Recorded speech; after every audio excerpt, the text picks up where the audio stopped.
नमस्कार मंडळी. तर आज आपण बनवणार आहोत रेस्टॉरंट स्टाईल चमचमीत अशी वांग्याची भाजी. चला तर मग आपण रेसिपीकडे बघूया.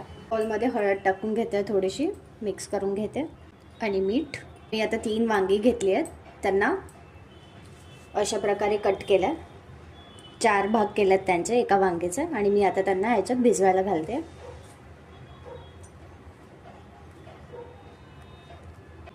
आता इथे जोपर्यंत आपल्या वांगी भिजतात आपण वाटण कसं करायचं बघून घेऊया. आता वाटण करताना काय काय साहित्य लागणार आहे ते सांगते. इथे मी भाजलेले शेंगदाणे घेतलेत, लसूण पाकळ्या घेतल्या आहेत, पांढरे तीळ घेतलेत, कोथिंबीर आणि 3 हिरव्या मिरच्या घेतल्या आहेत. आता मी मिक्सिंग जारमध्ये सगळ्या साहित्यांना टाकते.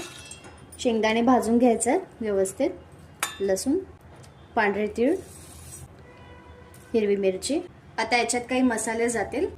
धना पावडर टाकते, हळद टाकते थोडी, काश्मीरी लाल मिर्च पावडर, लाल तिखा पावडर, कांदा लसूण मसाला. कांदा लसूण मसाला मी 2 चमचे टाकते आणि हा आहे माझा घरगुती मसाला.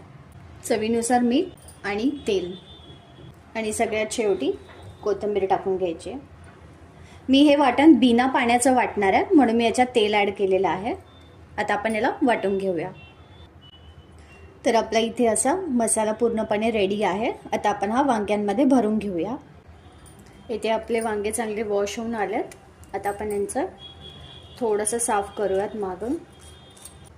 आता मी मीठ आतमधून टाकून घेणार आहे सगळ्या वांग्यांना.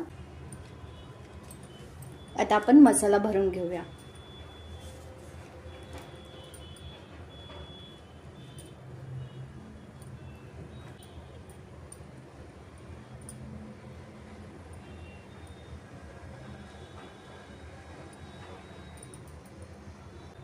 अशा पद्धतीने मसाला भरून घ्यायचा वांग्यांमध्ये. वांग्यांमध्ये मसाला भरलेला आहे आणि हा उरलेला जो मसाला आहे आपण तो भाजी बनवताना त्याच्यामध्ये ॲड करणार आहोत. तर आता आपण भाजी कशी करायची ते बघूया. आता या तेलाच्या कढईत मी मोहरी टाकून घेते, जिरं, कढीपत्ता. आता एक एक वांगी टाकून घेते मी. वांगीला थोडंसं तेलात परतवायचं. आता मी हा मसाला जो उरलेला होता तो टाकून घेते. थोडंसं अजून मसाल्याला तेल सुटलं ना की मी त्याच्यामध्ये थोडंसं पाणी ॲड करून घेणार आहे. आपल्या मसाल्याने चांगलं साईडने तेल सोडलं.